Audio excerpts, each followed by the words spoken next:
cake face fans, so welcome back. Today is a part 2 to my color theory video. Last time was a makeup 101 on how to avoid muddy blending, utilizing the traditional triadic color wheel. I definitely recommend watching that first video before watching this one so you get a good basis. It's just a really great video to start with. Okay, so today is a continuation and a more technical and actually more specific approach. We're going to use cream pigments to demo our specific color basics since last time we used all powder. Okay, so in university I did attend color theory courses.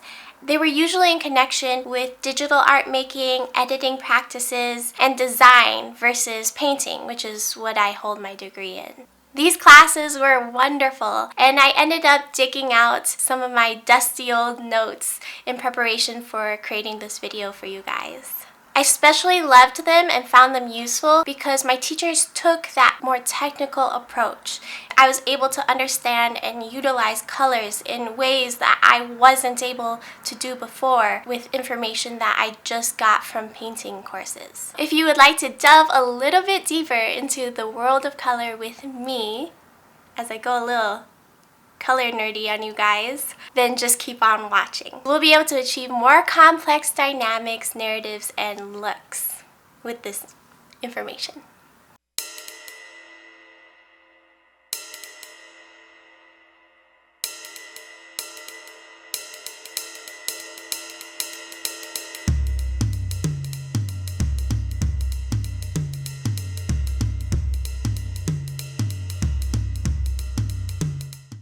Okay, so last time we took a look at color theory, we discovered how useful the triadic color wheel was for our makeup purposes. Today we're going to find out that that was just one system for organizing color. Before we can dive into our more precise system, we need to talk about how color works and color's relationships with both light and our human eyes. By the way, if there's any scientists out there watching right now, you're definitely invited to explain in more detail in the comment section down below. But we're going to start with this basic question. What is color? Okay, let's take it back to grade school for a moment. We know that color is dependent on light, and light is created by sources like the sun, light bulbs, our phones, etc. It's made up of photons, which are bundles of energy, and photons aren't made up of anything smaller. They're a basic unit to the best of my understanding. Photons of light vibrate, or more precisely, they oscillate as they travel through space at the speed of light. If you measure the number of times at which they oscillate per second, you're determining the photon's frequency and inversely the wavelength. We measure wavelength in nanometers, and we can detect with our eyes those that are approximately between 380 nanometers and 740 nanometers, called the visible spectrum. Okay, so at the red end of the visible spectrum, we've got long wavelengths and low frequency, while the violet end has short wavelengths and high frequency. Beyond the red end are microwaves and radio waves, and beyond the violet, I believe we've got X-rays and gamma radiation. When photons of light reach an object, some is absorbed into the object based off of the object's composition, while some of the photons are reflected back off of the object. The bounce back that ends up hitting our eyes have various wavelengths and again inverse frequencies. They create pressure on our retinas, which our brains then interpret as color. Have you ever noticed that if you rub your eyes, you see cool tones on the back of your eyelids? It's because our brains are interpreting that pressure as color. Okay, so at the back of our eyeballs, we've got retinas and photoreceptors, rods and cones. Our rods can be activated by fewer numbers of photons, but they don't help us interpret color and have low spatial acuity to help us see when it's dim and there's low levels of light. It's like our night vision is in like a black and white filter. Cones are our other photoreceptors, and they help us interpret color.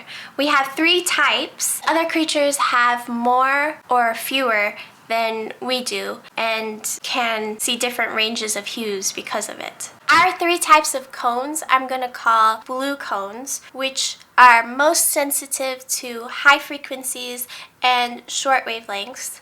Green cones, which are activated mostly by medium frequencies and medium wavelengths. And red cones, which, as you probably have guessed, are most sensitive to low frequencies and long wavelengths. Our retinal response is most per type of specific colors, but each does detect a wide range with overlaps, despite being biased. The overlaps are what give us the ability to see whole ranges of hues instead of just blue, green, and red. When we look at this red lipstick, the light from the room is hitting the lipstick and absorbing photons and bouncing back low frequency photons, which hit our cones that are sensitive to long wavelengths, telling our brain that this pigment is red.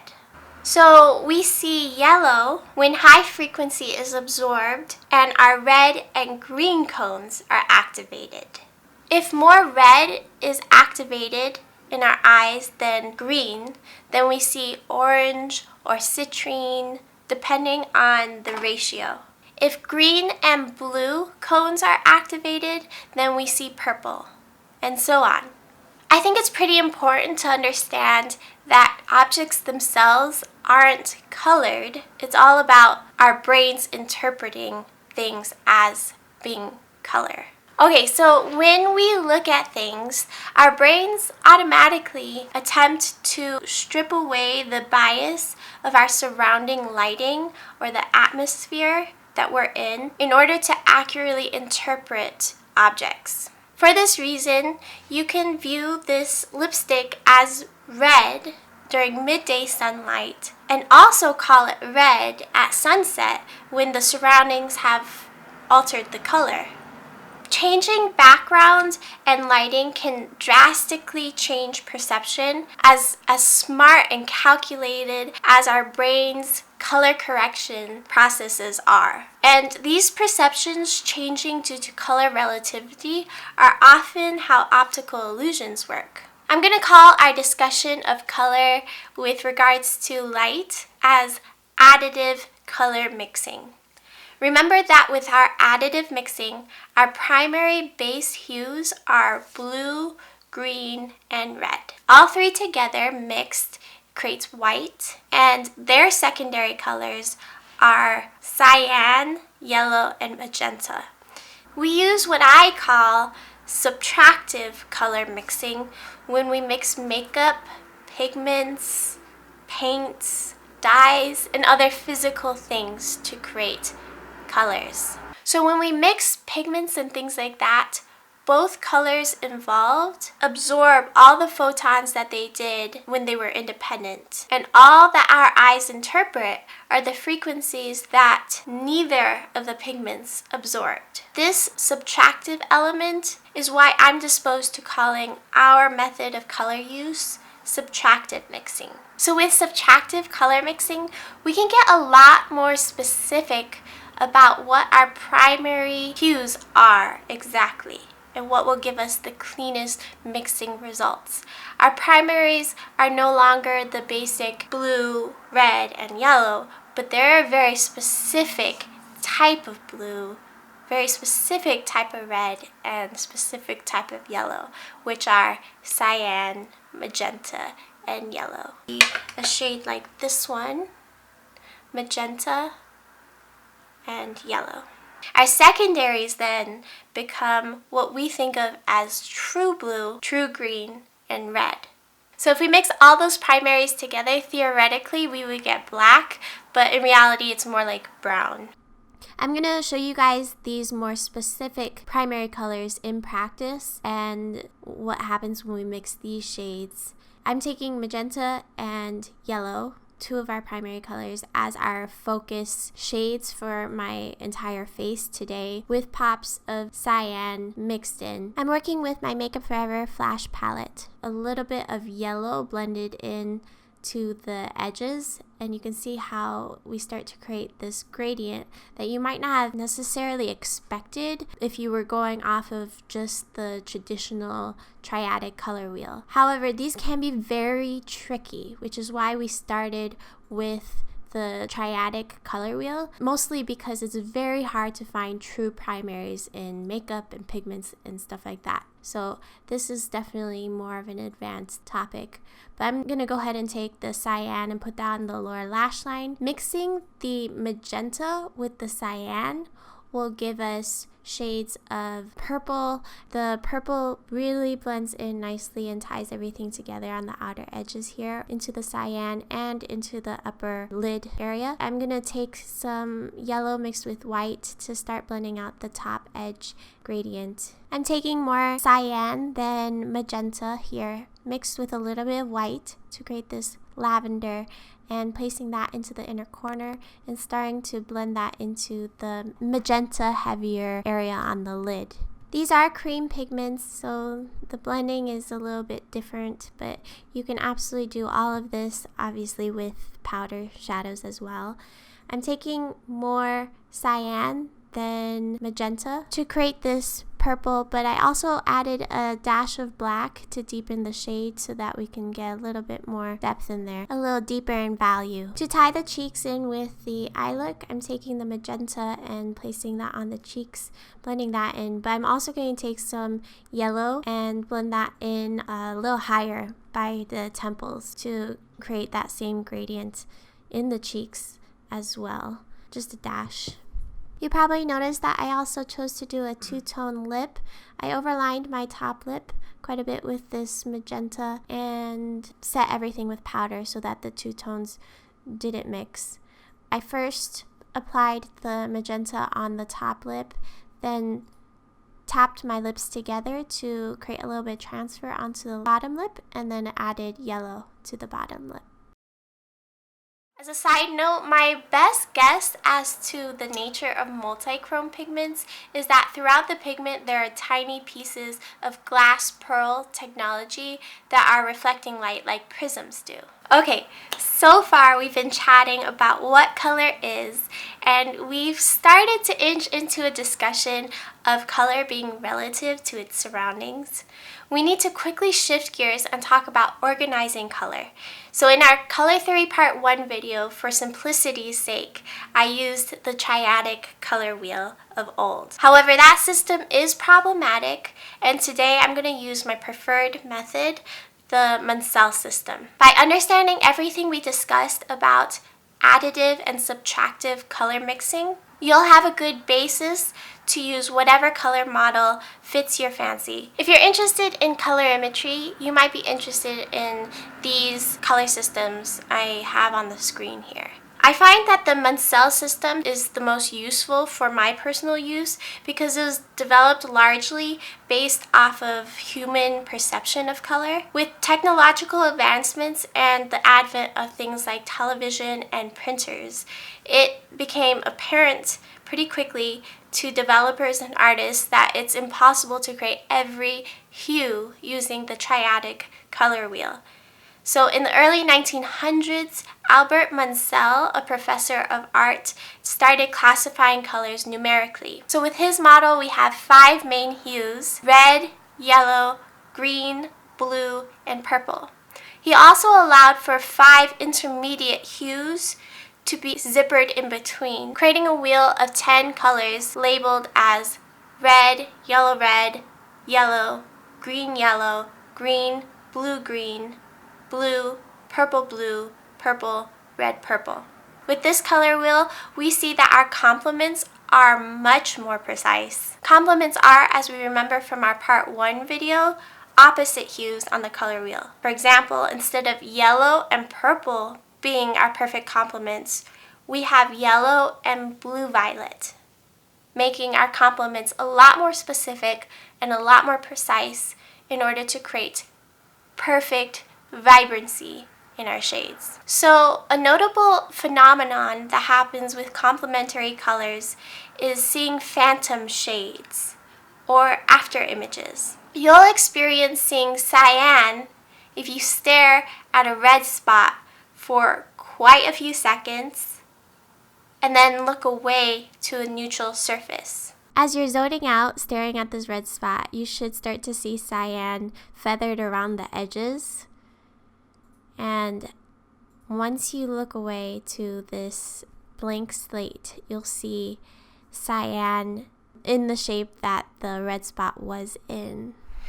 The same thing will happen. You'll see magenta if you stare at green for long enough. You'll see yellow if you stare at blue-violet. I've heard some people guess that this is due to delayed photons, but all I really know is that complements have very special relationships that are intrinsically tied. We're going to circle back around to this topic of complementary hues and how they affect makeup, but first let's talk about Munsell's very helpful color elements. There are 3, and some of this we will have already briefly discussed in our Color Theory Part 1 video. Hue refers to specific wavelengths of light that are perceived by our eyes as color, for example, red or cyan, specific colors. As we discussed, pigment and light hues are the same, but their relationships differ between mediums. And personally, in practice, I often consider neutral elements to include actually those in the family of greens and magentas because of their bridge-like nature. In Munsell's system, white, grays, and black are called neutral, while colors that have a hue are considered chromatic colors. The second of Munsell's color properties is tone or value. You can think of tone and value in Munsell's system as how light or dark a hue is. Now for him, neutral colors have no hue but do have value, with a scale going from black having 0 value to white having a value of 10. It provides push and pull throughout a piece and gives structure to images and looks. Oftentimes from afar, all our eyes can really detect are value distributions, not hue or saturation. Because of that, mindful value placement will make your look stand out and be well defined. And in things like special effects, using value can create texture and spatial illusions. In the same line of things, should you choose to use different hues without varying your value, a look can come off as quite homogeneous and nondescript. Okay, so let's take a look at intensity or chroma. Chroma is how intense, saturated, or vivid a hue is. Fluorescent hues have chromas as high as 30 in Munsell's chroma scale. As I mentioned in my first video, high chroma or saturation does not automatically create a fresh style or an emboldened look. It can easily be overdone. Careful balance in chroma is key to a harmonious look. Basically, with these 3 color properties or variables, you then have the Munsell color space. And its visual representation is a 3-dimensional color chart with a neutral axis, black at the bottom, white at the top. That chroma scale gradation is perpendicular to that axis, and the hues circle around that neutral axis. So, what does all of this have to do with makeup? Remember that our brains are constantly interpreting the signals the cones in our eyes are processing. Color is relative because as we receive pressure from different wavelengths, we are continually comparing the hue, value, and intensity of objects to the hue, value, and intensity of their surroundings in order to accurately detect texture, depth of field, size, movement, whether they're inanimate, organic, friend or foe. We collect the data, compare, and interpret. Since color is relative, our brains can absolutely be tricked into misinterpretation. Because, as we know, when we see blue, it's actually our brain's understanding that all those other wavelengths are being absorbed into the object. Essentially, the absence of those wavelengths, or the opposite of blue, is integral to the occurrence that we see something as blue. What I'm trying to say is that Complements or opposite colors have intertwined relationships with each other, and colors depend on their opposites. I would argue that this concept of brotherly relationships is one of the most important concepts in the art of manipulating colors, which is color theory. So, a good example of the occurrence of complements is in shadows. As you may know, shadows are often described as being three in type. There's shadow, cast shadow, and proximity shadow. The first type is basically the darker side of an object. While the darker side of an object is often seen as simply a lower number tone, as the object mostly is, in closer inspection, we'll find that the hue of the shadow also is smaller in chroma. What does this mean? It means that it must have some of that complement coloring mixed in for the vibrancy to be dulled. The second type of shadow is cast shadow. Think of shadow puppets. It's basically when an object is blocking a light source. These shadows are darkest in value the closer they are to the light source, and these also contain the most noticeable amount of complementary color of not only the color of the light that's being cast, but also the complement of the color of the surface that the shadow is cast upon. The third type of shadow is proximity shadow, and these are the types of shadows that are caused by objects hanging out close to each other or even touching. In these types of shadows, there too, you will find a level of that mixture of complements instead of pure high chroma. In our color theory part 1, we discussed using complementary hues to create the appearance of vibrancy. Let's discuss this idea a little bit further. Remember that the higher a hue's chroma, the more saturated and vibrant the hue appears. In my last video, I suggested that by placing complements next to each other, you are intensifying the perception of the hues because your brain is comparing the two and says, oh, that green is extra green compared to that magenta. I also explained that if you mix those complementary colors together, you're then mixing all the primary colors together in a specific and unique ratio, lending you a more dulled down effect like a brown or almost black, with some color lean one way or the other depending on which complements you used. Now these ideas still definitely hold true, but you must consider each of Munsell's color properties because each will inevitably affect your color pairings. There are many instances when complementary pairings actually dull the perception of chroma or saturation instead of intensifying. Now, a good example of something like this happening in makeup is when you do a bold green eyeshadow look on somebody that has blotchy pink or red skin. Now, as we know, if we don't conceal those blotchy patches, your look will have an overall effect of being a bit dulled down compared to if you had concealed. Now, why is this? We have complementary hues. Shouldn't the green eyeshadow pop even more if the complexion has red, magenta in it? It comes down to this. So if the color placements are not carefully placed but are intermingled, the viewer will interpret the shades as mixing in their minds. They'll mix the shades for you.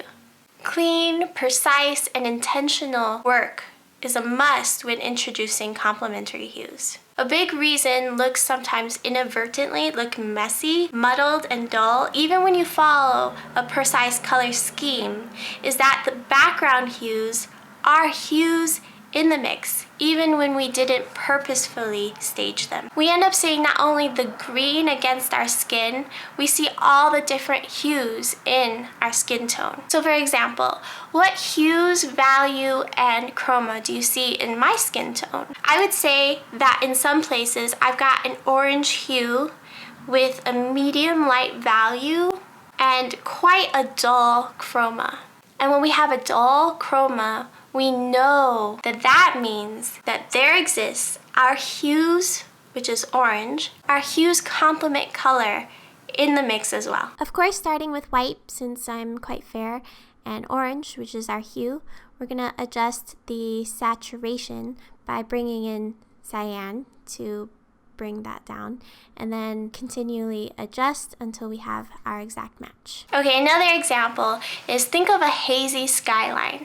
So things far away look duller in chroma compared to objects that are close to our eyes. And while atmosphere has something to do with it, a big part is that our eyes mix all the small spots of color together. I would suggest taking a look at French Impressionist paintings, pointillism, or the painter Chuck Close to better understand how our visual perception mixes intermingled stippled shades. So we know that color is relative, and we know that sometimes complementary pairings can actually dull our perception of chroma. Let's say we have somebody with gray-blue eyes, and we put yellow eyeshadow on them with the hopes of really brightening those eyes. I often see this method done in a way that ends up looking over-applied or overpowering, because while the yellow hue chosen is a great idea, the value and chroma levels may have been off the charts and swallowed up the blue. Okay, you guys, I could talk about this stuff all day